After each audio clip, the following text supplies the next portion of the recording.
Williams percent R indicator. You can make a lot of money with this if you do it right, and you'll lose a lot of money if you use it wrong. So obviously today we're going to teach you the right way to use it. The counterintuitive thing is that the way it's normally taught is 180 degrees wrong. It's exactly the opposite of what you should be doing. The way the indicator is normally taught, the losing way, the traditional way, is to look for overbought and oversold levels. And those are defined, you can see them plotted here, at 20, it's actually negative 20 and negative 80. That's one of the things that confuse some people about this particular indicator. It uses negative numbers. It has a range of negative 100 to 0.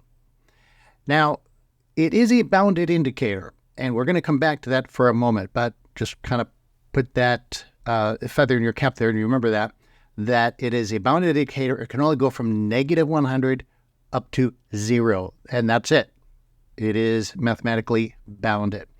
So when it comes up, and here is what they traditionally teach you, is they say, alrighty there, Skippy, when the indicator gets below 80 and goes back above 80, then it is oversold. This is oversold. And so if it's oversold, then we should buy.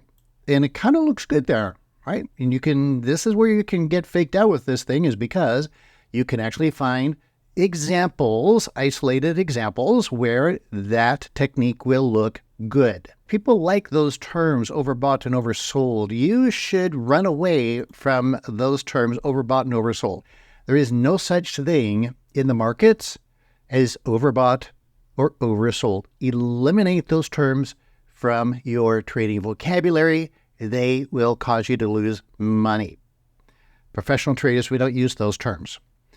The opposite, they will say this, all right, amateur trader, what we're going to look for is the market to get overbought. Okay, gets above 20, and then we're going to sell that puppy dog, and down she goes, and down she goes, and down she goes. So when it's overbought, we sell. When it's oversold, we buy. Okay, and that's great if you want to buy your broker yachts and mansions and Ferraris and Lambos.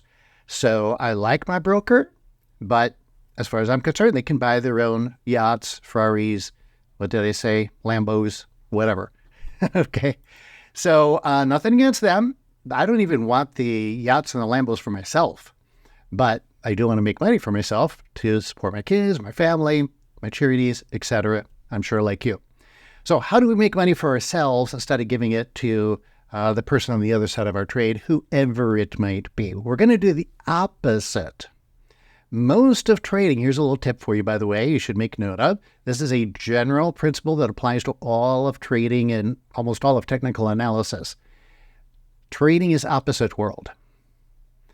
The things that you've been taught, classic technical analysis, does not work anymore. And a lot of the reason for that is that, well, things have changed. Technology has changed, etc. And the other thing is that everybody knows it.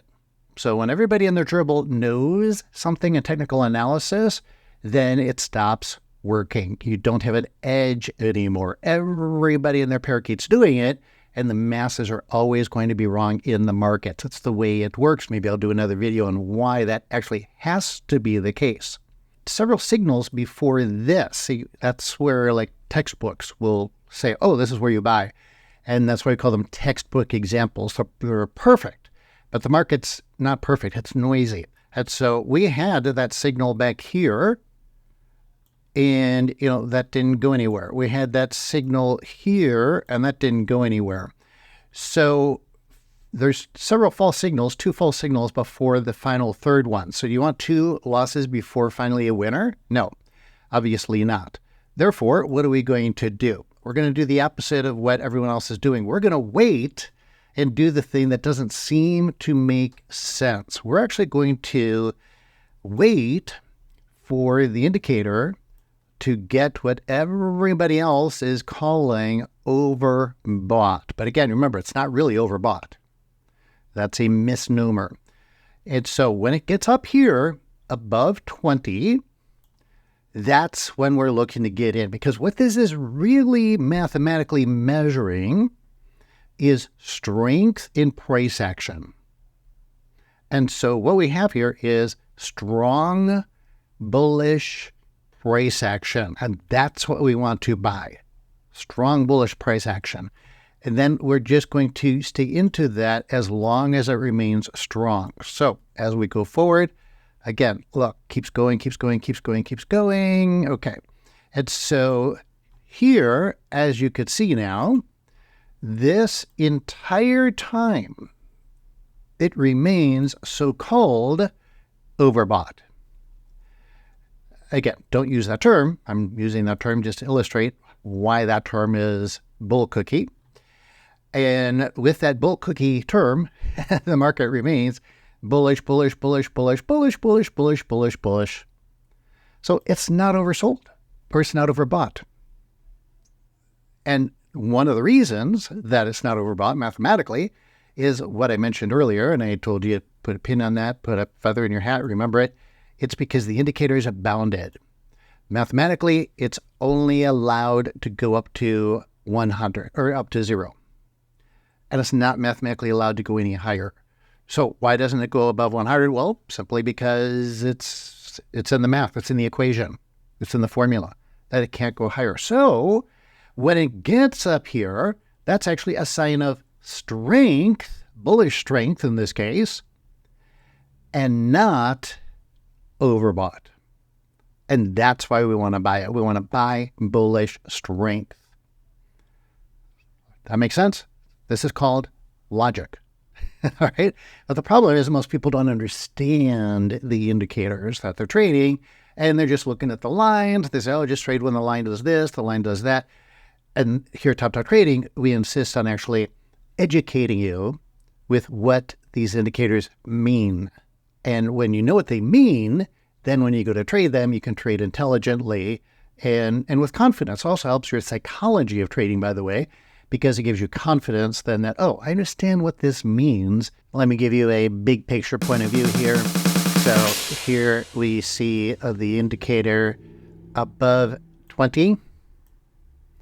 And the worst thing we could do is sell this because the market just keeps going up and up and up and up and up. That's bullish strength. And then conversely, over here for shorts, let's look at the other direction. It stays below, well, it goes below 80, and then that's bearish strength. So what do we want to do there? We want to short. So again, both directions, it's the opposite of overbought, oversold. You actually want to trade in that direction. Now, this is a great indicator. It keeps you on the right side of the market. It keeps you on the strong side of the market. But what it doesn't do is give you a pinpoint entry. So for the pinpoint entry, you use my cycle indicator, which I give away for free to all my viewers, which you're a viewer. So go get it at indicatorwebinar.com. Again, in the spirit of Top Dog Trading, I give you the education behind the indicator so you understand it. And then this will give you entries to the penny, to the pip, to the tick, the exact entry. So go get it there. My gift to you.